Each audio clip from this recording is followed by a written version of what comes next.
का सारथी। नमस्कार, देश की बात में आपका स्वागत है। मैं हूं मनोज मानस। खबरों का रुख करेंगे उससे पहले देख लेते हैं इस वक्त की अहम सुर्खियां। कल से शुरू होगी SIR की प्रक्रिया। घर घर जाएंगे BLO। 2003 की मतदाता सूची होगी अहम।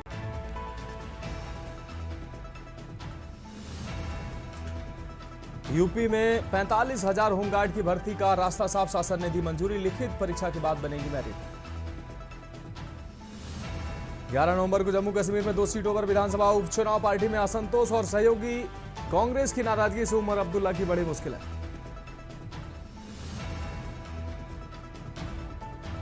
सुप्रीम कोर्ट में देश भर में आवारा कुत्तों के बढ़ते हमले के मामले पर हुई सुनवाई। SC ने कहा सरकारी कैंपस में कुत्तों को खाना खिलाने के नियम बनेंगे।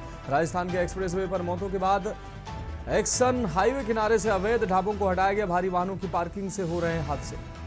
जम्मू कश्मीर के कुलगाम में सुरक्षा बलों की कार्रवाई। आतंकियों के 2 ठिकानों को किया गया तबाह। इलाके में तलाशी अभियान जारी। आप देख रहे हैं के न्यूज, खबरों का सारथी। और अब खबरें विस्तार से। अहम खबर से बुलेटिन की शुरुआत करेंगे। खबर जालंधर से है, जहां कैंट क्षेत्र के कांग्रेस विधायक प्रगट सिंह ने कुक्कड़ पिंड पहुंचकर दाना मंडी का दौरा किया है और किसानों को बारिश से हुई फसलों की क्षति का जायजा लिया है। भ्रमण के बाद उन्होंने दावा किया कि किसानों को करीब 10 कुंटल झाड़ प्रति एकड़ कम हुआ है। उन्होंने केंद्र और पंजाब सरकार पर निशाना साधते हुए कहा कि सरकारों को किसान विरोधी ठहराते हुए अधिकारियों पर मनमानी करने का आरोप लगाया। पराली मुद्दे पर सरकार की सख्ती पर उन्होंने नाराजगी जताई है।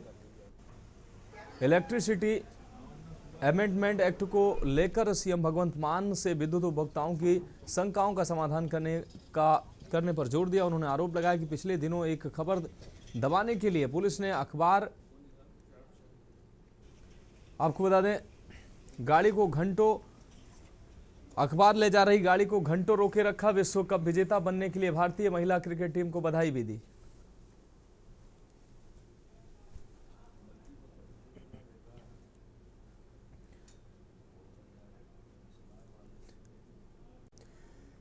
अब बढ़ेंगे अगली खबर की ओर। फरीदाबाद से अहम खबर, जहां 19 वर्षीय युवती पर 2 युवकों ने चलाई है गोली। कोचिंग से घर लौट रही युवती पर फायरिंग की गई है। आपको बता दें, गली में युवती को अकेला पाकर आरोपियों ने फायरिंग की है।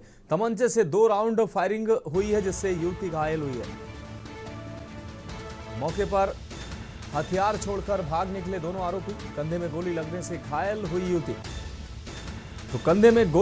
घायल हुई युवती कृतिका जैन। सूचना पर पहुंची पुलिस और फॉरेंसिक टीम। जांच पड़ताल पुलिस ने शुरू की है। गोली चलाने वाले युवक का नाम जतिन मंगला बताया जा रहा है। बल्लभगढ़ की श्याम कॉलोनी का यह पूरा मामला है। सूचना पर पहुंची पुलिस और फॉरेंसिक टीम।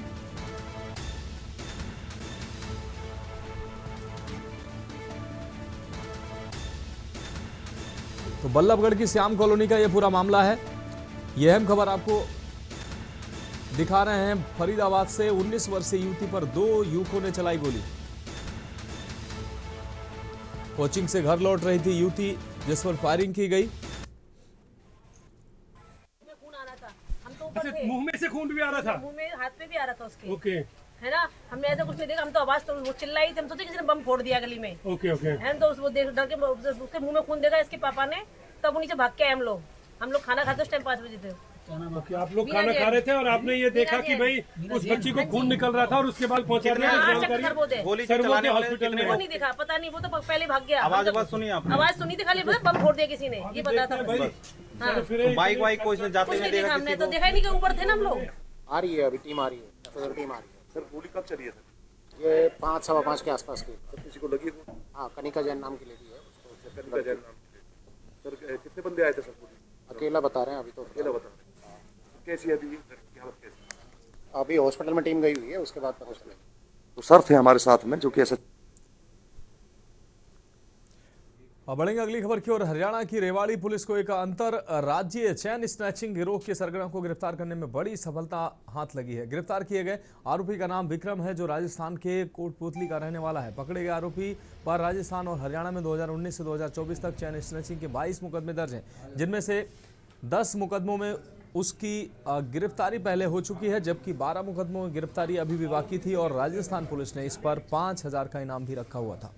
पुलिस उपाधीक्षक सुरेंद्र सिवराण ने जानकारी देते हुए बताया कि बचपन में पकड़े गए आरोपी की सही परवरिश न होने के कारण वह गलत हाथों में चला गया और आरोपी 3-4 अन्य साथियों के साथ मिलकर ये चैन स्नैचिंग की वारदातों को अंजाम देते हुए अंतर राज्यीय चैन स्नैचिंग गिरोह का सरगना बन गया। आपको बता दें, इसने रेवाड़ी में भी चैन स्नैचिंग की 3 वारदातों को अंजाम दिया है। वह अब जल्द इससे अभी तक की वारदातों की पूरी जानकारी की जाएगी और रिकवरी भी की जाएगी।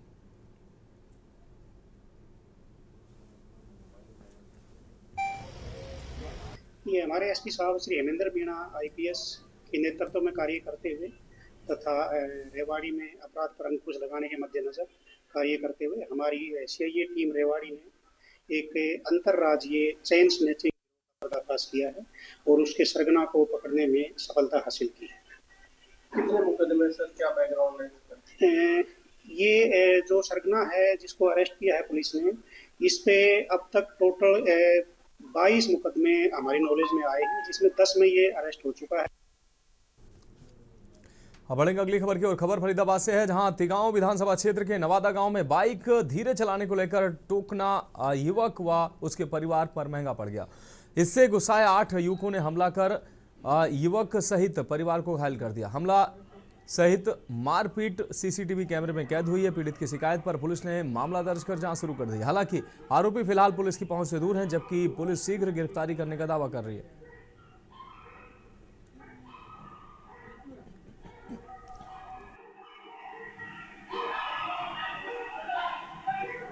नमस्कार, मेरा नाम हंसराज नागर सन ऑफ हर्षरूप नवादा से। आज दोपहर को 1:30 पे मेरे घर पे अभय नागर और उसके जितने भी भाई बंधु सारे कुनबा मिलके मेरे घर पे आए और मैं अपने घर पे अकेला था और मेरा भाई संजय आके वो लाठी डंडे रॉड से आए और सीधा मेरे घर में घुस के हम दोनों भाइयों को बुरी तरह से पीट के और पता नहीं क्या क्या नुकसान करे गए, वो अभी देखा नहीं मैंने। अभी मैं बाद में देखूँगा घर पे क्या हुआ कैसे नहीं हुआ। तो ये है, बाकी ऐसा कुछ था नहीं। सुबह पहले इसके अभय के लड़के ने इसके गाड़ी से टक्कर मारी तो इसने उसको बोला, तो उसने अपने पापा अभय को फ़ोन करके बुलाया। अभय ने इसको 2-3 थप्पड़ मारे। उसके बाद इसने मुझे फ़ोन किया, मैं इसको बुला के वहाँ से ले आया हूँ कि झगड़ा नहीं करते आ जाओ।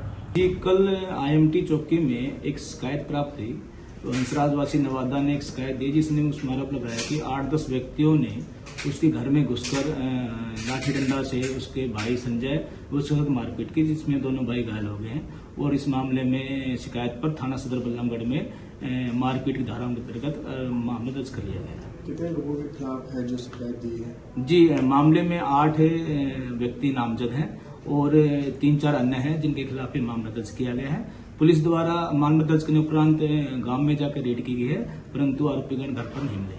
कौन कौन सी धाराओं के तहत है जो मुकदमा दर्ज किया गया है? जी, मामला 115, 190, 191 और 333 बीएनएस के अंतर्गत ये मामला दर्ज किया गया है। पुलिस द्वारा मामले की जांच की जा रही है।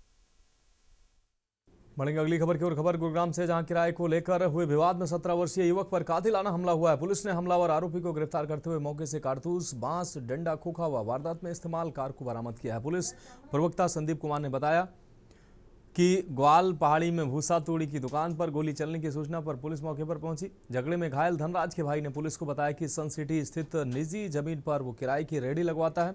कुछ दिन पहले जयप्रकाश रेहड़ियों से हफ्ता वसूली करने पहुंचता था। चाचा करतार के साथ जयप्रकाश की कहासुनी हो गई और 4 दिन पहले उसके भाई धनराज से जयप्रकाश के साथ कहासुनी हो चुकी है। इसी बात की रंजिश मानकर जयप्रकाश के इशारे पर प्रशांत, निशांत, आशीष, दीपक व पीयूष लाठी डंडों से लैस होकर पहुंचे और भाई से मारपीट करने लगे। बाद में जान से मारने की नीयत से धनराज पर पिस्टल से फायर कर दी।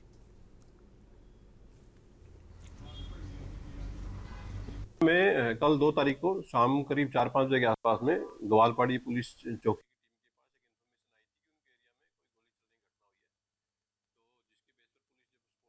और उनके द्वारा पूछताछ करने पर पाया गया कि ये बेसिकली एक परिवार का आपसी झगड़ा था और जो झगड़े की जो पीछे की वजह थी, इन परिवार की कोई ज़मीन थी जो विक्टिम ये क्लेम कर रहा है कि इनकी ज़मीन थी और इस ज़मीन पर कुछ व्यक्ति रेहड़ी लगाते हैं और दूसरे पक्ष के द्वारा इन रेहड़ी वालों से कुछ पैसा इकट्ठा करने की कोशिश की गई। तो ये पीड़ित और ये आरोपी पक्ष है, दोनों एक ही परिवार के सदस्य हैं। बढ़ेंगे अगली खबर की ओर। हरियाणा प्रदेश के कई जिलों में जल भराव, बर्बाद हुई फसल की गिरदावरी न करवाने, मुआवजा न देने, मंडियों में धान और बाजरे की फसल को एमएसपी पे ना खरीदने, हजारों करोड़ रुपए के किए जा रहे धान घोटाले के विरोध में इंडियन नेशनल लोकदल के राष्ट्रीय अध्यक्ष चौधरी अभय सिंह चौटाला के नेतृत्व में रोहतक में जोरदार प्रदर्शन किया गया। हरियाणा के सभी 22 जिलों में इनेलो नेताओं की अगुवाई में किए गए प्रदर्शन, सभी 22 जिलों में उपायुक्त को ज्ञापन सौंपे गए।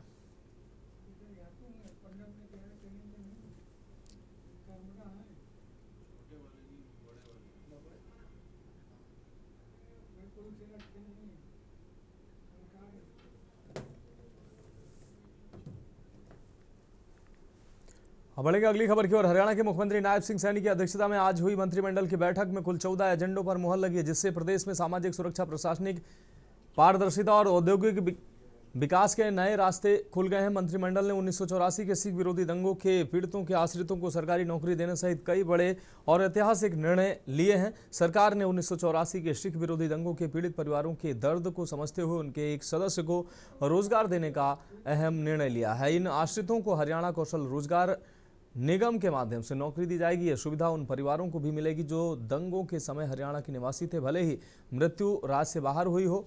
इन कर्मचारियों को 58 साल की आयु तक नौकरी से नहीं हटाया जाएगा।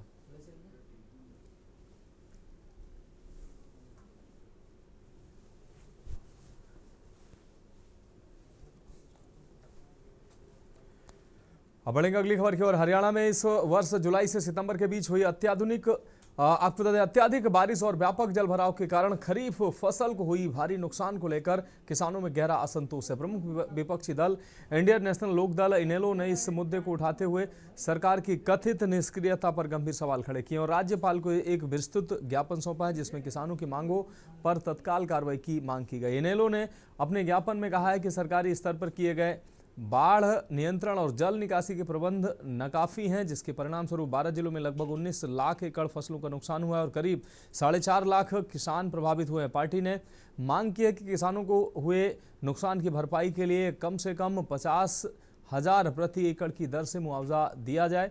ज्ञापन में स्पष्ट किया गया कि अभी भी लगभग 50,000 एकड़ कृषि भूमि पर बाढ़ का पानी भरा हुआ है। यदि अगले 10 दिन में पानी की निकासी नहीं हुई तो रबी की सामयिक जो बुआई है वो भी संभव नहीं हो पाएगी, जिससे किसानों की मुश्किलें और बढ़ जाएंगी।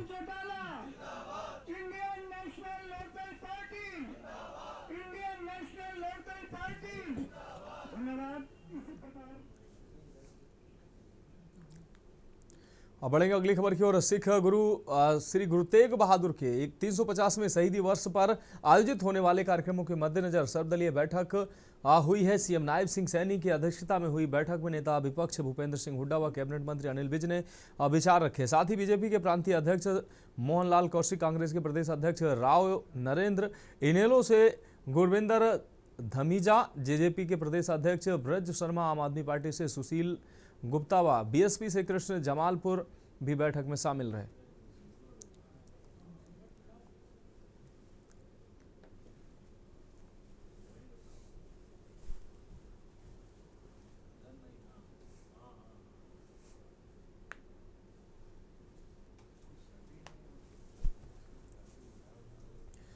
बढ़ेंगे अगली खबर की ओर। रतलाम जिले के जावरा नगर पालिका की लापरवाही एक बार फिर सवालों के घेरे में है। गौशाला से मृत गौवंशों को उठाकर खुले में फेंका जा रहा है, जिसके चलते क्षेत्र में गंदगी और दुर्गंध फैल रही है। जावरा नगर पालिका द्वारा गौशाला से मृत गौवंशों को उठाकर सादा खेड़ी के पास स्थित टेंचिंग ग्राउंड में फेंका जा रहा है। बताया जा रहा है कि ये शव कई दिनों तक खुले में ही पड़े रहते हैं, जिससे बदबू और संक्रमण फैलने का खतरा बढ़ गया है। स्थानीय नागरिकों और गौ रक्षा दल ने कई बार नगर पालिका परिषद को स्थायी दफन व्यवस्था करने की सूचना और ज्ञापन दिए, लेकिन अब तक कोई ठोस कदम नहीं उठाया गया। अगर 8 दिनों के भीतर गौवंश दफनाने की व्यवस्था नहीं की गई तो गौ रक्षा दल नगर पालिका का घेराव करेगा, जिसकी जवाबदेही खुद नगर पालिका की होगी। ये जानकारी गौरक्षकों के द्वारा दी गई। नहीं तो फिर हम गोरक्षा दल टीम पूरी क्या करेगी। हम कार्रवाई ये चाहते हैं कि जो डेड हो जाती है, तो गौशाला से जो मृत्यु गौवंश वहाँ ले जाते हैं उनको ऐसे खुले में फेंका जाता है, ना उनको दफनाने की व्यवस्था है और ना ही कुछ पूरा खुले में ही फेंक रखा है और कुत्ते नोच रहे हैं और मतलब बदबू ऐसी फैल रही है, आसपास से बहुत शिकायत आ रही थी। उसके बाद हमारी गोरक्षा दल टीम आज गई थी मौके पर और पूरा मुद्दा वहाँ पे जाके देखा, वीडियो वगैरह भी बना के लेके आए हम। और सीएमओ से भी बात हुई, राहुल जी शर्मा से नगर पालिका में, उनको हम अल्टीमेट दे के आए हैं कि भी 8 दिन में अगर इस पर कार्रवाई नहीं होती है तो उसके बाद हम नगर पालिका का घेराव करेंगे पूरी ताकत के साथ।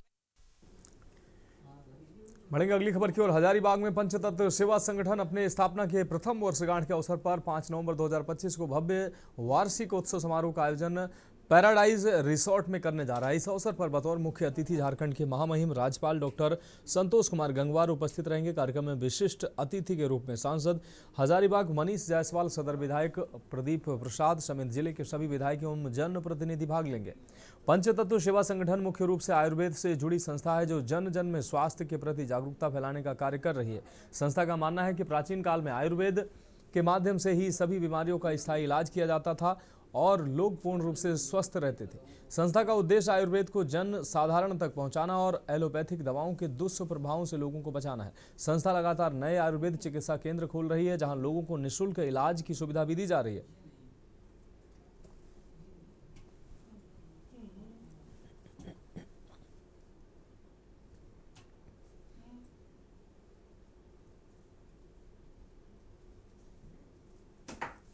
बढ़ेंगे अगली खबर की ओर। केरेडारी सामुदायिक स्वास्थ्य केंद्र में व्याप्त कुव्यवस्था और चिकित्सीय लापरवाही के खिलाफ शुक्रवार को हजारीबाग लोकसभा क्षेत्र के सांसद मनीष जायसवाल के निर्देश पर सांसद प्रतिनिधि सत्येंद्र नारायण सिंह के नेतृत्व में एक प्रतिनिधि मंडल ने हजारीबाग के civil surgeon doctor Ashok Kumar से मुलाकात कर ज्ञापन सौंपा है। प्रतिनिधि मंडल ने सिविल सर्जन को अवगत कराया कि बीते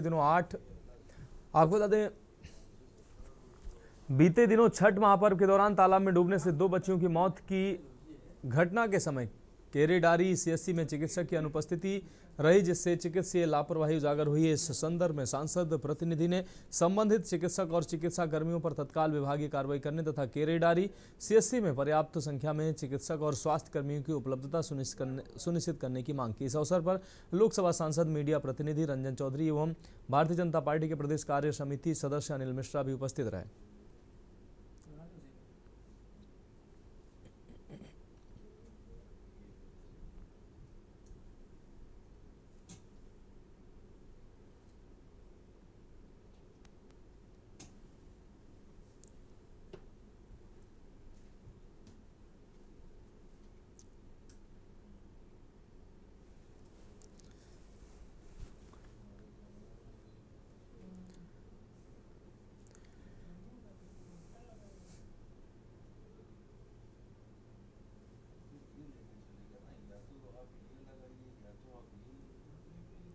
बढ़ेगा अगली खबर की ओर। आसन बिहार विधानसभा निर्वाचन 2025 के मद्देनजर उपायुक्त हजारीबाग शशि प्रकाश सिंह के निर्देशानुसार एवं सघन छापेमारी अभियान के तहत सहायक आयुक्त उत्पाद हजारीबाग के नेतृत्व में एक संयुक्त टीम द्वारा आज चौपारण थाना क्षेत्र के अंतर्गत बिहार राज्य की सीमा से सटे इलाकों गोरमोरवा एवं मूर्तिया के जंगलों तक नदी किनारों में छापेमारी की गई है। यह अभियान चोरदाहा चेक पोस्ट में पदस्थापित उत्पाद कर्मियों एवं बिहार मद्य निषेध विभाग गया की टीम के साथ संयुक्त रूप से चलाया गया। इस दौरान ड्रोन कैमरे की सहायता से घने जंगलों में संचालित अवैध महुआ शराब की 6 भट्टियों को चिन्हित कर ध्वस्त किया गया। कार्रवाई के दौरान लगभग 3800 किलोग्राम जावा महुआ शराब बनाने की सामग्री तथा उपकरणों को नष्ट किया गया है।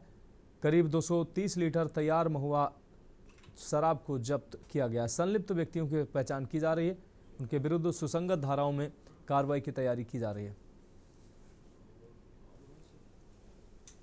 90,000 का कपड़ा ले गया है, 10,000 का केस ले गया। कब चोरी हुआ है? रात को हुआ है। इस पार्टी का जीन था, साड़ी वाला सब महंगा जो भी आइटम वो महंगा सब आइटम ही लेके गया है। ये तो लोकल ही है लेकिन लगा। अब बढ़ेंगे अगली खबर की ओर। खबर हजारीबाग से है जहां दुमका हंसडीह थाना क्षेत्र अंतर्गत कुरमाहट में बीती रात चोरों ने 2 दुकान से नकदी सहित लाखों रुपए की संपत्ति पार कर दी है। एसबीआई बैंक शाखा के निकट हुई चोरी की वारदात से लोगों में दहशत व्याप्त है। लोगों का कहना है कि बैंक के नजदीकी चोरी की वारदात करने वाले बदमाश कहीं भी धावा बोल सकते हैं। दुकानदार चंदन कापरी के मुताबिक चोर करीब 1 लाख कीमत के रेडीमेड कपड़ों सहित नकदी पार कर ले गए हैं। इसी तरह एक अन्य दुकान से भी करीब 25,000 का माल व नकदी उड़ा दी। आज सुबह दुकानदार को दुकान की छत की चादर टूटी मिली।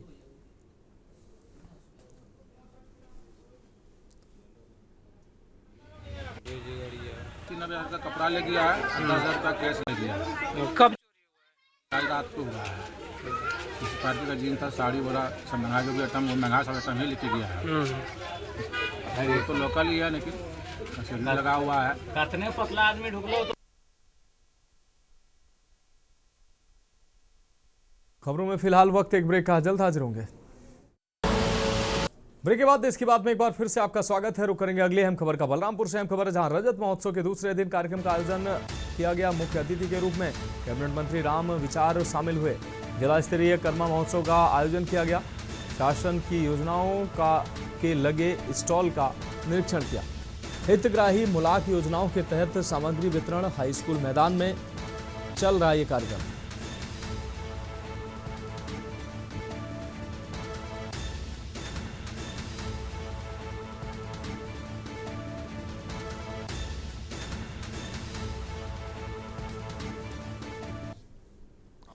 बहुत ही रंगारंग कार्यक्रम के साथ और जिला प्रशासन के सहयोग से राज्योत्सव यहाँ जिला स्तरीय 3 दिवसीय मनाया गया और आज राज्योत्सव का ये दूसरा दिवस है। कल इसका समापन होना है और आज जिस तरह से यहाँ तमाम सारे हितग्राहियों के साथ साथ हमारे गौरव दिवस में जितने भी कलाकार यहाँ भाग लेने वाले हैं, समूचे उन सबकी उपस्थिति में और अलग अलग शालाओं के तमाम सारे संस्था के द्वारा अपने अपने छात्र छात्राओं को जिस तरह से तैयारी करवाया गया है। अब बढ़ेंगे अगली खबर की ओर। रायगढ़ से अगली अहम खबर है, आपको बता दें तथाकथित स्वयंभू पत्रकार, सोशल मीडिया इन्फ्लुएंसर, जिसे पत्रकार कहना भी पत्रकारिता जगत के लिए उचित नहीं है, चंद्रकांत शर्मा उर्फ टिल्लू शर्मा द्वारा भोजपुरी समाज के लिए महान छठ पूजा के संबंध में आपत्तिजनक टिप्पणी कर उनका अपमान किया गया।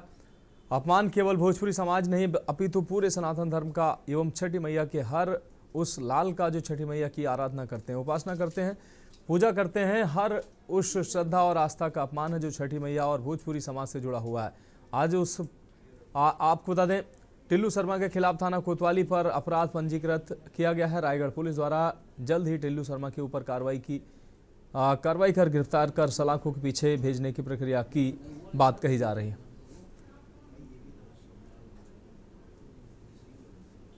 तो 30 तारीख को एक टिल्लू शर्मा जी हैं, उनका फेसबुक पोस्ट आया था छठ पूजा के ऊपर। बेहद दुखद था ये उनका ये पोस्ट। तो इस पर हम लोग एसपी साहब को ज्ञापन दिए थे, कोई कार्रवाई हुई नहीं। आज हम लोग थोड़ी संख्या में, ज़्यादा संख्या में नहीं, थोड़ी संख्या में हम लोग आज फिर एसपी साहब के पास गए, उनसे बात की, वो आश्वासन दिए। देखिए, अभी तो पश्चिमी ज्ञापन दिया गया था, उस पर एसपी महोदय को थाना द्वारा कुछ गलत सूचना दिया गया कि कंप्रोमाइज़ हो गया, इसलिए कार्रवाई नहीं की। एसपी महोदय ने हमको सूचना दिया। बट ये जो है कहीं से भी किसी भी व्यक्ति हो, समाज से बढ़कर उसका सम्मान नहीं हो सकता। कोई भी नेता हो, अगर उनके सम्मान में आते हैं, उनके पीछे अगर आते हैं तो ये उनकी गलती है। हम लोग उनके खिलाफ भी जाएंगे और जो कार्रवाई अभी हो रही है, आज जो FIR दर्ज किया गया, ये धारा 299 और धारा 196 लगाया गया। बढ़ेंगे अगली खबर की ओर। छत्तीसगढ़ में एक तरफ सरकार धान खरीदी की तैयारी में जुटी है तो दूसरी तरफ छत्तीसगढ़ सहकारी समिति कर्मचारी संघ के द्वारा अनिश्चितकालीन हड़ताल शुरू कर दिया गया। उनका कहना है कि उनके द्वारा 4 सूत्री मांगों को लेकर प्रदर्शन किया जा रहा है। खरीदी के बाद धान कम हो जाने के बाद उनके ऊपर जिम्मेदारी आती है, जबकि धान का उठाव समय पर नहीं किया जाता है। वहीं दूसरी तरफ वेतन भी उन्हें कम मिलता है। सहकारी बैंक में संघ ने सीधी भर्ती और आउटसोर्सिंग बंद करने की मांग की है। हर साल धान खरीदी शुरू होने से पहले इन कर्मचारियों के द्वारा विरोध प्रदर्शन और हड़ताल किया जाता है, लेकिन उसके बाद भी सरकार के द्वारा उनकी मांगों को अनदेखा किया जा रहा है। यही वजह है कि इस बार भी सरकारी कर्मचारियों के द्वारा अनिश्चितकालीन प्रदर्शन किया जा रहा है। ऐसे में सरकारी समितियों में कामकाज पूरी तरीके से ठप हो गया है। तो शासन के द्वारा हमारे 6 महीने का वेतन काटा जा रहा है, जिससे हमारे जीवन यापन में बहुत मुश्किल हो जाएगी। हमें सर सिर्फ 6 महीना के लिए रखेगी और 6 महीना बाहर कर देगी। सर हम 18 साल से धान खरीदी का कार्य कर रहे हैं, साथ ही शासन की विभिन्न योजनाओं जैसे खाद वितरण, ऋण वितरण, फसल बीमा आदि कार्यों का क्रियान्वयन कर रहे हैं। शासन से हमारी सर मांग है, हमें विभाग तय करते हुए पूर्व वर्ष की भांति पूरे 12 महीने का वेतन दिया जाए। हम लोग का विशेष 4 मांग है जो कि भाई साहब बता दिए, और विशेष जो है सर 2-3 चीज़ पर है हम लोग का मुख्य है सर। जैसे इस साल आउटसोर्सिंग शब्द जो आया कंप्यूटर ऑपरेटर के लिए, उस आउटसोर्सिंग से सर हमारे ऑपरेटरों को ना रखकर शासन के द्वारा आउटसोर्सिंग के माध्यम से रखना चाह रहे हैं समितियों में, जिसका विरोध करने पर पता चला कि उनको तो वो कर दिया गया, खारिज कर दिया गया। लेकिन जो हमारे ऑपरेटर हैं उनको जो 12 महीना वेतन मिलता था, अब उनको 6 महीना मात्र दिया जाएगा। हम लोग 4 सूत्रीय मांग है, और इस मांग को लेके आज हम लोग ना 24 तारीख को हम लोग जिला स्तर पे ज्ञापन दिए थे ज्ञापन रैली के माध्यम से, और 28 तारीख को संभाग आयुक्त को हम लोग ज्ञापन दिए थे, और आज हम लोग 3 तारीख से अनिश्चितकालीन धरने पे बैठ गए। हम लोग की जो मांग है वो धान सुखद को लेकर है। देश के बाद में उत्तर प्रदेश की खबरों का रुख करेंगे। लखनऊ से अहम खबर, यूपी के सहकारिता मंत्री ने अपील की है, अनोखे अंदाज में जेपीएस राठौर ने मांगे हैं वोट।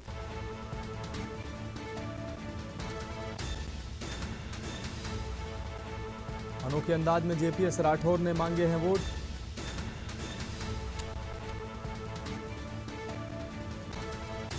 बीते दिन के साथ चढ़ रहा है पारा।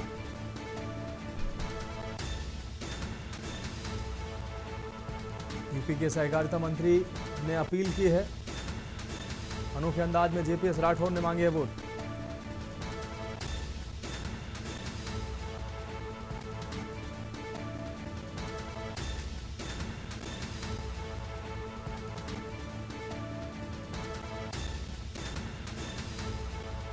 तो लखनऊ से अहम खबर, यूपी के सहकारिता मंत्री ने अपील की है,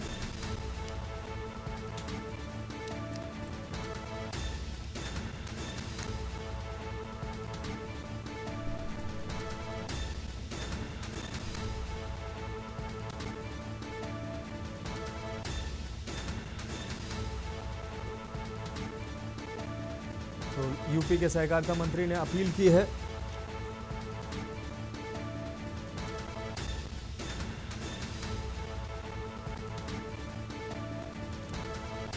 एनडीए उम्मीदवार को जिताने की जेपीएस राठौर ने अपील की।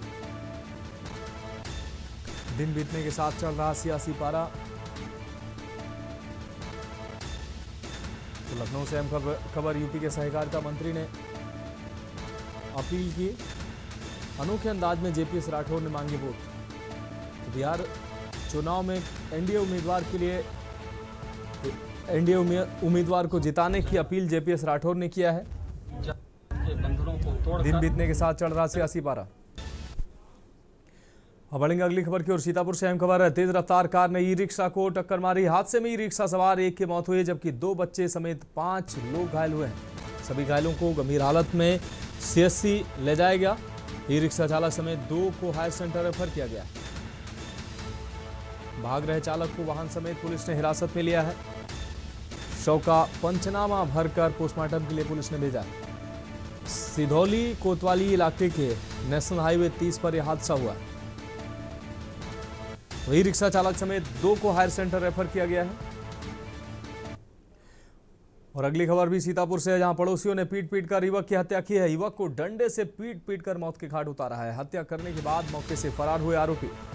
पड़ोस के कई लोगों पर हत्या का लगा आरोप। मामूली बात पर हुई कहासुनी में विवाद बढ़ा। युवक की मौत से परिवार में मातम, रो कर बुरा हाल है परिजनों का। घटना की सूचना पाकर मौके पर पहुंची पुलिस और आला अफसर। हरगांव थाना इलाके के मोहल्ला सराय पित्थू का यह पूरा मामला है।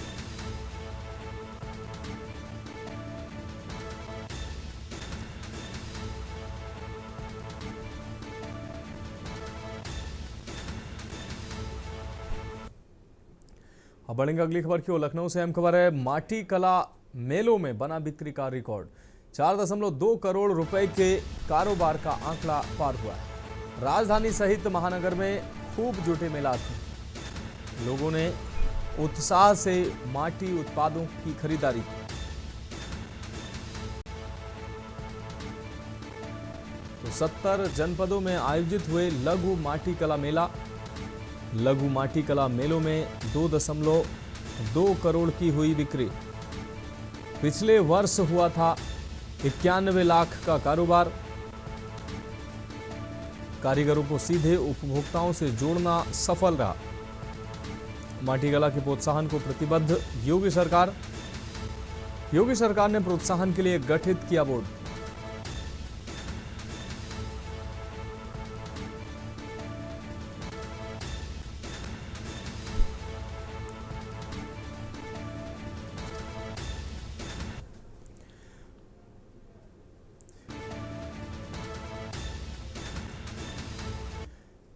अब बढ़ेंगे अगली खबर की ओर। सीतापुर से अहम खबर। लापता किशोरी का तालाब में मिला है शव।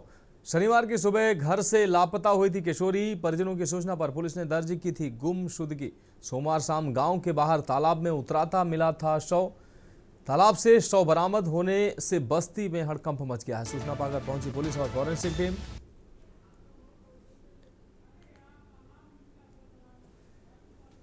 जांच पड़ताल कर शव का पोस्टमार्टम कराया गया है। मिश्रिख कोतवाली के परसौली का यह पूरा मामला है। तो जांच पड़ताल कर लापता किशोरी का तालाब में मिला शव। शनिवार की सुबह घर से लापता हुई थी किशोरी। परिजनों की सूचना पर पुलिस ने दर्ज की थी गुमशुदगी। सोमवार शाम गांव के बाहर तालाब में उतराता मिला शव। तालाब से शव बरामद होने से बस्ती में मचा हड़कंप। सूचना पाकर पहुंची पुलिस और फॉरेंसिक टीम। जांच पड़ताल कर शव का पोस्टमार्टम कराया गया। मिश्रिख कोतवाली के परसौली का यह पूरा मामला।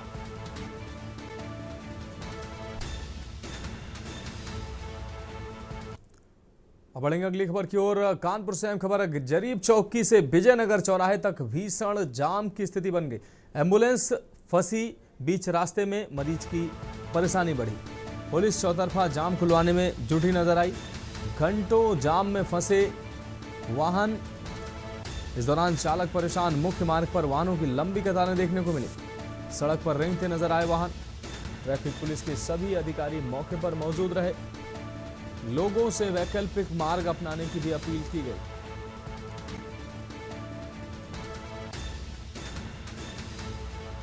तो सड़क पर रेंगते नजर आए वाहन।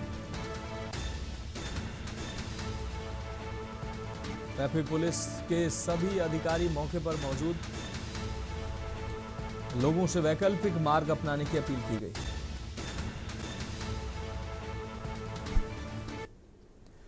अब बढ़ेगा अगली खबर की ओर। अगली खबर बिलासपुर। आपको बता दें, माफ कीजिएगा, कानपुर नगर के बिल्हौर ब्लॉक परिसर में सोमवार को संपूर्ण समाधान दिवस आयोजित हुआ है। इसमें एडीएम चंद्रशेखर, तहसीलदार अनुभव चंद्रा और एसीपी अमरनाथ यादव की अध्यक्षता में फरियादियों की शिकायतें सुनी गई। अधिकारियों के अनुसार कुल 122 शिकायतें दर्ज की गई हैं, जिनमें मौके पर 8 शिकायतों का निस्तारण किया गया, जबकि शेष शिकायतों का जल्द समाधान का आश्वासन दिया गया। संपूर्ण समाधान दिवस पर उत्तर प्रदेश लेखपाल संघ के बिल्हौर तहसील अध्यक्ष जितेंद्र सिंह यादव और तहसील मंत्री सुनील चौधरी ने 8 सूत्रीय मांगों को लेकर एडीएम चंद्रशेखर को ज्ञापन दिया। विषय यह है कि प्रदेश कार्यकारिणी के द्वारा जो है निर्देश प्राप्त हुए हैं, उसमें 8 सूत्रीय मांग की गई है। उसी के संबंध में ज्ञापन दिया गया है। अगर ये ज्ञापन में 8 सूत्रीय मांगे, जो पहली मांग ये है प्रारंभिक वेतनमान का उच्चीकरण, दूसरा जो है पदोन्नति के अवसर में वृद्धि करना, तीसरा है लेखपालों के संपर्क में राजस्व निरीक्षण नायब तहसीलदार पर पर्याप्त प्रतिनिधित्व उपलब्ध कराने से शासन स्तर पर सचिव एवं राजस्व की अध्यक्षता में गठित कैडर रेवेन्यू समिति द्वारा सर्व सम्मानित उत्तराखंड संग्रह समथिंग करके है। तीसरा नायब एसीपी की विसंगति है, भत्तों में वृद्धि है, नियत यात्रा भत्ता है, पदनाम में परिवर्तन है और अंतरमंडलीय स्थानांतरण है। अगली खबर फर्रुखाबाद से है, जहां जिलाधिकारी आशुतोष कुमार द्विवेदी व पुलिस अधीक्षक आर्थिक सिंह द्वारा आपको बता दें श्रृंगी रामपुर घाट पर कार्तिक पूर्णिमा पर होने वाले स्नान की तैयारियों पर स्थलीय निरीक्षण किया है। निरीक्षण के दौरान जिलाधिकारी आशुतोष कुमार द्विवेदी द्वारा गंगा के तट पर गोताखोर वोट, नाविक, drinking water, mobile toilet, changing room की व्यवस्था करने के लिए उप जिलाधिकारी सदर रजनीकांत को निर्देशित किया तथा घाट व रास्ते में प्रकाश की पर्याप्त व्यवस्था के लिए जनरेटर लगाने व पीएस सिस्टम लगाने के निर्देश दिए हैं। जिलाधिकारी आशुतोष कुमार द्विवेदी द्वारा मेडिकल कैंप लगाने, एम्बुलेंस उपलब्ध कराने, घाट तक रास्ता सही कराने के निर्देश दिए गए।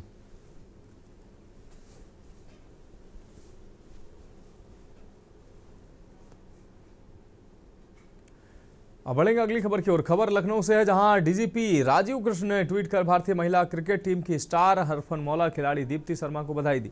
उन्होंने एक्स पर लिखा, विश्व पटल पर चमकी उत्तर प्रदेश पुलिस की पहचान, दीप्ति शर्मा बनी प्लेयर ऑफ द टूर्नामेंट। विश्व कप क्रिकेट टूर्नामेंट 2025 में 2015 आपको बता दें 215 रन और 22 विकेट लेकर शानदार प्रदर्शन किया है।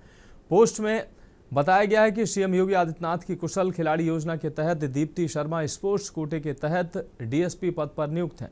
अपनी पोस्ट में डीजीपी ने कहा कि दीप्ति शर्मा ने पूरे देश और प्रदेश को अंतर्राष्ट्रीय स्तर पर गौरवान्वित किया है।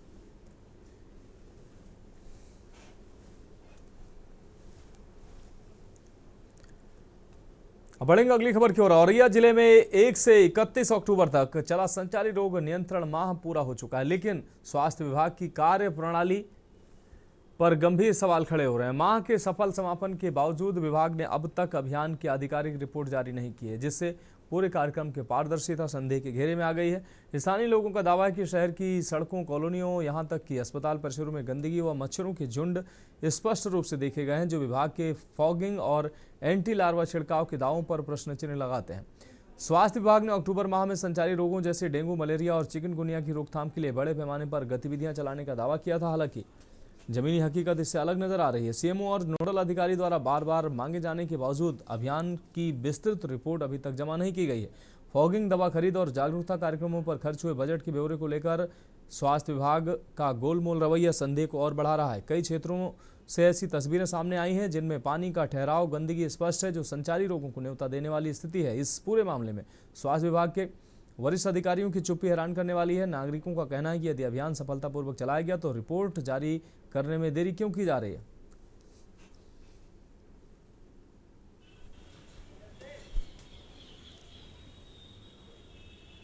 प्रदेश भर में संचारी रोग नियंत्रण माह चल रहा है, लेकिन जमीनी जो हालात हैं वो कागजों तक समटते नजर आ रहे हैं। वहीं एक और विभागीय रिपोर्ट में फॉगिंग और एंटी लार्वा छिड़काव का दावा किया जा रहा है, वहीं दूसरी ओर सड़कों, कॉलोनियों और अस्पताल परिसर में गंदगी का अंबार देखा जा रहा है।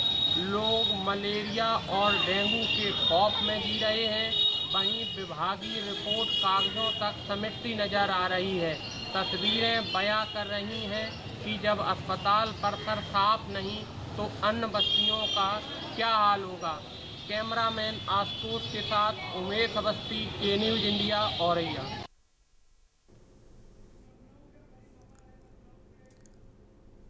और इस बीच उत्तर प्रदेश की राजधानी लखनऊ से अहम खबर सामने आ रही है। इस वक्त ये अहम खबर लखनऊ से सामने आ रही है। यूपी के 2 अफसरों के कार्यक्षेत्र में परिवर्तन किया गया है।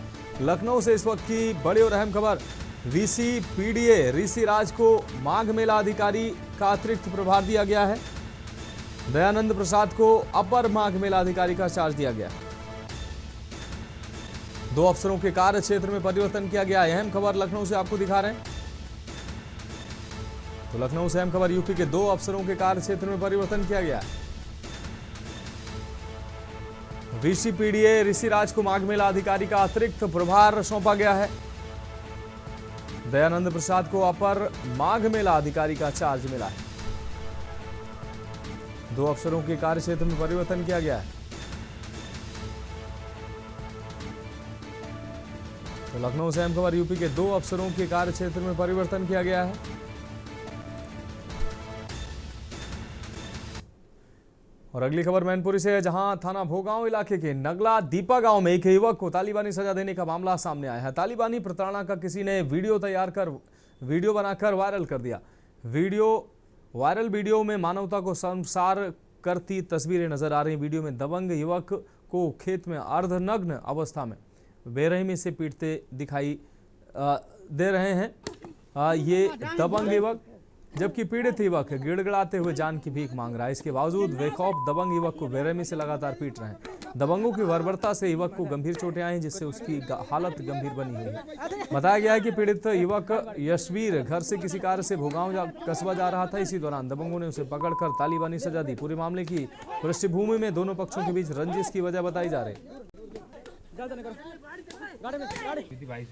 तेरे भाई थे? किसकी हो गई? पिछली साल 1.5 साल। किसकी लड़ाई हुई थी? भाई की हुई थी। हाँ, मालूम है, एड्रा चलाते हैं, एड्रा चलाते हैं। हाँ, उस कारण हुई थी। ये लड़के कहाँ के थे तेरे साथ? गांव के थे। और लड़के कहाँ हैं वो? गांव के हैं। हेलो, और गैंती के, मैनपुरी के। हमारे गांव में लालता है कोई दूधिया? सोशल मीडिया पे आज जो आप फुटेज दिखा रहे हैं उसमें संबंध में है कि शिकायत 23/10/2025 को लालता प्रसाद जो निवासी भोगांव रहने वाले हैं, इन्होंने एक तहरीर दिया थाने पर कि उनका बेटा यशवीर जो निवासी दीपा का रहने वाला है, वो भोगांव आ रहा था। रास्ते में गांव के ही 4 लोग उजेश सनाफ शिवनाथ, शंकर सनाफ शिवनाथ, मुलायम सनाफ शिवनाथ और अंशु सनाफ शिवनाथ उसे घेर लिया और घेर के खेत में ले गए। वहाँ उससे लाठी डंडों से मारपीट किया। अब बढ़ेंगे अगली खबर की ओर। खबर आगरा से, जहां मेट्रो के दूसरे चरण के निर्माण कार्य के चलते एमजी रोड पर लग रहे जाम से अब लोगों को निजात मिल सकेगी। इसके लिए पुलिस ने एक अलग टीम गठित की है। ये पुलिस टीम सीपी सदर इमरान अहमद के नेतृत्व में मेट्रो स्टाफ के सहयोग से जाम की समस्या से निपटेगी। आपको बता दें कि मेट्रो निर्माण को शीघ्र पूरा करने के लिए इधर आपको बता दें जोर देकर काम कराया जा रहा है। इससे एमजी रोड पर लगातार जाम रहता है। शहर के बाशिंदों को जाम से बचाने के लिए आगरा पुलिस ने मेट्रो अधिकारियों को निर्देशित किए थे, जिससे मेट्रो कॉरपोरेशन और पुलिस अब संयुक्त रूप से जाम से निपटने की रणनीति पर अमल करने जा रही है। पुलिस आयुक्त आगरा के निर्देशन में और डीसीपी सिटी, डीसीपी ट्रैफिक साहब के मार्गदर्शन में ये पूरा परियोजना जो प्लान किया गया है ट्रैफिक रूट डाइवर्जन का, इसमें मेट्रो ऑफिशियल्स के साथ बातचीत की गई है। आने वाले समय में एमजी रोड जो कि आगरा की हार्टलाइन है, इसमें बहुत महत्वपूर्ण चौराहा है, सदर कैंट चौराहा और आपका अवंतीबाई चौराहा, देवीराम स्वीट चौराहा और इसके आगे आपका ये रावली मंदिर, कलेक्ट्रेट और इससे आगे बढ़कर सेंट जॉन चौराहे हैं, जिनपे मेट्रो पिलर्स के निर्माण होने और डाइवर्जन की वजह से जो पैसेज रोड है वो थोड़ा छोटा हो जाएगा, जिससे थोड़ा सा चलने फिरने में, यातायात आवागमन में बाधा हो सकती है। बढ़ेंगे अगली खबर की ओर। नोएडा से एक बड़ी लापरवाही का मामला सामने आया। 24 घंटे के भीतर एक निजी हॉस्पिटल में 2 बार धमाका होने से हड़कंप मच गया। जानकारी के अनुसार एक दिन पहले अस्पताल में ऑक्सीजन सिलेंडर की पाइपलाइन में जोरदार धमाका हुआ था। स्थानीय लोगों और मरीजों के परिजनों ने प्रशासन से तत्काल कार्रवाई की मांग की, लेकिन 24 घंटे बीत जाने के बावजूद कोई ठोस कदम नहीं उठाया गया। इसी बीच बीते 24 घंटे के अंदर दोबारा अस्पताल की एसी लाइन में धमाका हो गया, जिससे मरीजों और स्टाफ में अफरा तफरी मच गई। घटना के बाद स्वास्थ्य प्रशासन हरकत में आया। नोएडा के सीएमओ ने बताया कि अस्पताल का रजिस्ट्रेशन तत्काल प्रभाव से निलंबित कर दिया गया है और पूरे मामले की जांच जारी है। उन्होंने कहा कि अगर सुरक्षा मानकों की अनदेखी की जाती है तो अस्पताल प्रबंधन के खिलाफ सख्त कार्रवाई की जाएगी। फिलहाल अस्पताल में इलाज की सेवाओं को रोक दिया गया है और हॉस्पिटल को सील कर दिया गया है। ये अंदर जाने पता लगा है कि ये एसी में ब्लास्ट हुआ है, जहाँ से ऑक्सीजन पाइपलाइन जा रही थी। यहाँ 3 मरीज आईसीयू में भर्ती थे, जिनको कि दूसरे हॉस्पिटल में, 2 कैलाश में और एक और हॉस्पिटल में शिफ्ट कर दिया गया आईसीयू में। बकाया और पेशेंटों को भी दूसरे हॉस्पिटल में शिफ्ट कर दिया गया है और इनका जो है oxygen audit, electrical audit and fire audit इनका कराते हैं, इसका कराया जाएगा। सर, कल भी यहाँ ब्लास्ट हुआ था, आपके द्वारा एक जांच कमेटी बनाई गई थी, क्या कुछ जांच हुआ या सीलिंग की भी आप लोग कार्रवाई कर रहे हैं? हाँ, इसकी सीलिंग की कार्रवाई कर रहे हैं। बढ़ेंगे अगली अहम खबर की ओर। खबर जनपद बहराइच से है, जहां थाना कैसरगंज पुलिस ने कार लूट कांड का सफल अनावरण किया है। खुलासा करते हुए 4 आरोपियों को गिरफ्तार कर लिया है। आरोपियों ने लखनऊ से बहराइच के लिए गाड़ी बुक कराने के बाद कार लूट की घटना को अंजाम दिया था और कार लूट कर चालक को भगा दिया था। पुलिस ने पीड़ित विश्वेश्वरगंज निवासी प्रवेश कुमार की शिकायत पर कार लूट का मामला दर्ज कर जांच पड़ताल शुरू की थी। आरोपी फर्जी नंबर प्लेट का इस्तेमाल करते हुए कार बेचने के लिए कूटरचित दस्तावेज तैयार करने में जुटे थे। मुखबिर की सूचना पर पुलिस ने आरोपी आपको बता दें राजनीत, राम रमन, दिलीप व लवकुश को गिरफ्तार कर पूछताछ कर रही है। 30/11/25 को कैसरगंज थाना प्रभारी गश्त कर रहे थे तो रोड साइड में इनको एक आदमी मिला जिसने बताया कि 4 लोग जो गाड़ी इनकी रिजर्व कराई थी लखनऊ के कामता चौराहे से बीच रास्ते में पेशाब करने बहाने लोग गाड़ी से उतरे, ऐशो खींच करके पीछे बैठा लिए, ऐसा पीछे से हाथ बांध दिए और एक आदमी उसमें ड्राइवर सीट पर आ गया। फिर वो लेकर कैसरगंज क्षेत्र में आए और करीब लिंक रोड में 1 किलोमीटर अंदर इसको गाड़ी से उतार करके गाड़ी को लेकर के भाग गए। बढ़ेंगे अगली खबर की ओर। उत्तराखंड के बागेश्वर जिले में तहसील काफलीगेर स्थित झिरोली खदान वाले क्षेत्र में काम करने वाली झिरोली मैग्नेसाइट लिमिटेड कंपनी का संचालन ठप पड़ा हुआ है, जिसके कारण वहां काम कर रहे कर्मचारी तथा आसपास रहने वाले परिवारों पर गंभीर आर्थिक व सामाजिक असर पड़ रहा है। झिरोली मैग्नेसाइट कंपनी प्रबंध के तहत खनन कार्य लगभग 165.086 हेक्टेयर भूमि पर चलते थे। जनवरी 2025 में उच्च न्यायालय द्वारा खनन पर लगे प्रतिबंध के बाद से गतिविधियां प्रभावित हैं। हालांकि जिलाधिकारी बागेश्वर आकांक्षा गोड्डे की पहल के बाद हाईकोर्ट नैनीताल ने झिरोली मैग्नेसाइट को खोलने की अनुमति दे दी है। वेतन और रोजगार के संकट से जूझ रहे 294 स्थायी कर्मचारियों को 6 महीने से अधिक समय से वेतन नहीं मिला है। साथ ही दैनिक वेतन भोगियों का रोजगार भी बाधित है। क्षेत्रीय ग्रामीण कामगार कंपनी के कर्मचारियों ने क्षेत्र पंचायत सदस्य फतेह सिंह करायत के नेतृत्व में जिलाधिकारी बागेश्वर से मजदूरों की मजदूरी दिलाने की मांग तेज करते हुए जिलाधिकारी बागेश्वर के कार्यालय में प्रदर्शन किया। मजदूरों का आक्रोश बढ़ता देख 25 नवंबर तक का आश्वासन प्रबंधक योगेश शर्मा और जिला प्रशासन बागेश्वर की ओर से दिया गया है। झिरोली मैग्नेसाइट कंपनी में दैनिक वेतन भोगियों सहित कुल लगभग 500 से अधिक कर्मचारी प्रत्यक्ष अप्रत्यक्ष रूप से प्रभावित हो गए हैं। और हमारी सारी और 5-7 लोगों की बॉडी यहाँ पर वर्कर के साथ खड़ी है, लेकिन हमारे बीच में एक हमारे अध्यक्ष महोदय जी और मंत्री महोदय जी यहाँ पर खड़े नहीं रहे और बड़ी दुख की बात है। ये वर्कर के साथ नहीं देना, ये बड़ी दुख की बात है सर। और हमारा 25 तारीख को हमें 5 महीने का वेतन और बोनस नहीं मिला, तो हम 26 तारीख से हम अनशन में बच्चों सहित अनशन में बैठेंगे यहाँ पर। हम यहाँ से कहीं जाने वाले नहीं है। जब हम यहाँ पर आए थे अल्मोड़ा मैग्नेसाइट के एमडी साहब को यहाँ पर डीएम साहब ने बुलाया था और अंदर कॉन्फ्रेंस हुई। उसमें डीएम साहब ने सबसे पहले तो इनका जो पीएफ है, पीएफ के बारे में बताया गया। अभी एमडी साहब ने बोला पीएफ तो है हमारा इनके पास, अभी हमारे अकाउंट में जो है 2 लाख रुपया है। और साथ साथ ही डीएम साहब ने ये बताया कि जो इनका वहाँ पर माइन बचा हुआ है उसको सेल करने की इजाज़त दी गई है। एक्चुअली ये प्रोजेक्ट देखिए 1971 में इस कंपनी की स्थापना हुई। मैग्नेसाइट भारत में 2 जगह पाया जाता है, एक तमिलनाडु और कर्नाटक बॉर्डर पे सेलम एरिया, एक अपने हिमालय में। इस मैग्नेसाइट के ऊपर कई फैक्ट्रियां लगी, पिथौरागढ़ में भी थी, अल्मोड़ा मैग्नेसाइट भी चली। वहाँ पर ये सब कुछ इशू रहे, वो बंद हो गई, लेकिन ये इंडस्ट्री चलेगी और आगे आने वाले समय में थोड़े करेक्टिव मेजर तो हमें इंडस्ट्री को चलाना है तो करने पड़ेंगे, जिससे कॉस्ट कम आए, उत्पादन की लागत कम होगी, क्वालिटी अच्छी होगी तो अच्छा काम होगा। उत्तराखंड हाईकोर्ट ने प्रदेश के उच्च शिक्षण संस्थानों, व्यावसायिक व मेडिकल कॉलेजों में रैंकिंग को रोकने के लिए दायर जनहित याचिका पर सुनवाई की। मामले की सुनवाई के बाद कोर्ट ने अगली सुनवाई हेतु 17 नवंबर की तिथि नियत की है। कोर्ट की खंडपीठ ने याचिकाकर्ता से सरकार व केंद्र के द्वारा पेश किए गए शपथ पत्र में अपना जवाब पेश करने को कहा है। आज भी सुनवाई पर याचिकाकर्ता की तरफ से कहा गया है कि जब सारे कानून बने हुए हैं लेकिन उनका अनुपालन नहीं हो पा रहा है। 2025 में ही भीमताल के एक प्रतिष्ठित कॉलेज में रैंकिंग का मामला सामने आया। एक सर्वे रिपोर्ट के आधार पर देश में 2025 में 51 रैंकिंग के घटनाएं सामने आई, जिसमें से 20 छात्रों ने सुसाइड किया। सरकार का कानून इनको रोकने में असफल रहा है, जिस पर कोर्ट ने याचिकाकर्ता से कहा कि जो रिपोर्ट पेश की गई है उस पर अपना प्रति उत्तर न्यायालय में पेश करें। आपको बता दें कि कोर्ट ने मेडिकल कॉलेज हल्द्वानी के 27 छात्रों के साथ रैंकिंग किए जाने के खिलाफ दायर सच्चिदानंद डबराल की जनहित याचिका पर सुनवाई की है, जिसमें कहा कि हल्द्वानी के राजकीय मेडिकल कॉलेज में 27 छात्रों का सिर मुड़वाकर उनके साथ रैंकिंग की गई।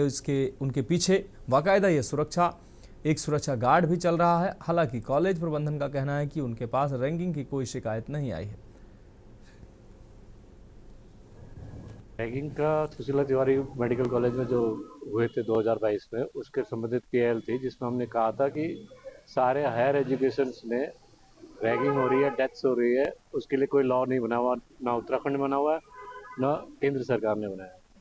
तो आज लगा था एफिडेविट फाइल कर रहा था केंद्र सरकार ने, उत्तराखंड सरकार ने और नेशनल मेडिकल कमीशन ने। तो हमने कोर्ट को अवगत कराया कि प्रथम दृष्टया उसको देखने से ऐसा लगता है कि ये फर्जी और झूठे एफिडेविट फाइल कर रखे हैं। तो कोर्ट ने कहा कि आप अभी बताएंगे, तो हमें रिजाइंडर का टाइम दिया है। अब बढ़ेंगे अगली खबर की ओर। उत्तराखंड हाईकोर्ट ने वन विभाग, राजकीय राजमार्ग, राष्ट्रीय राजमार्ग, वन भूमि व राजस्व भूमि पर हुए अवैध अतिक्रमण के खिलाफ स्वतः संज्ञान की लिए जाने वाली जनहित याचिका पर सुनवाई की। मामले की सुनवाई करते हुए कोर्ट की खंडपीठ ने राज्य सरकार से पूर्व दिए गए आदेशों में अब तक उठाए गए कदमों की विस्तृत रिपोर्ट पेश करने को कहा है। मामले की सुनवाई के लिए कोर्ट ने 6 नवंबर की तिथि नियत की। आपको बता दें कि दिल्ली निवासी एक व्यक्ति न्यायाधीश को पत्र भेजकर उसने कहा कि नैनीताल के पदमपुरी में वन विभाग की भूमि व रोड के किनारे कुछ लोगों ने संबंधित अधिकारियों की मिलीभगत से अतिक्रमण किया है, जिसकी वजह से लोगों को कई परेशानियों का सामना करना पड़ रहा है, लिहाजा उसे हटाया जाए। कोर्ट ने इस पत्र का संज्ञान लेकर जनहित याचिका के रूप में सुनवाई की थी। कोर्ट ने 2023 में स्वतः संज्ञान लिया था। उस मामले में 2023 में कोई कमेटियां बनाने के आदेश हुए थे, तो उनके संबंध में अभी तक कोई प्रगति कोर्ट में नहीं आ पाई थी कि जिला स्तर पे सभी विभागों की कोऑर्डिनेशन कमेटी जो, तो उसके संबंध में कोर्ट ने अभी राज्य सरकार से डिटेल्स मांगी है, जिसके बाद बृहस्पतिवार को मामले की आगे सुनवाई होगी। ये कोर्ट ने स्वतः संज्ञान लिया था एक पत्र पर, जिस पत्र में ये कहा गया था कि राज्य में कई जगहों पर सड़कों पर और वनों के किनारे पर अतिक्रमण है। तो फिलहाल देश की बात में अभी के लिए मेरे साथ इतना ही। मुझे दीजिए इजाजत और आप देखते रहिए के न्यूज़ इंडिया।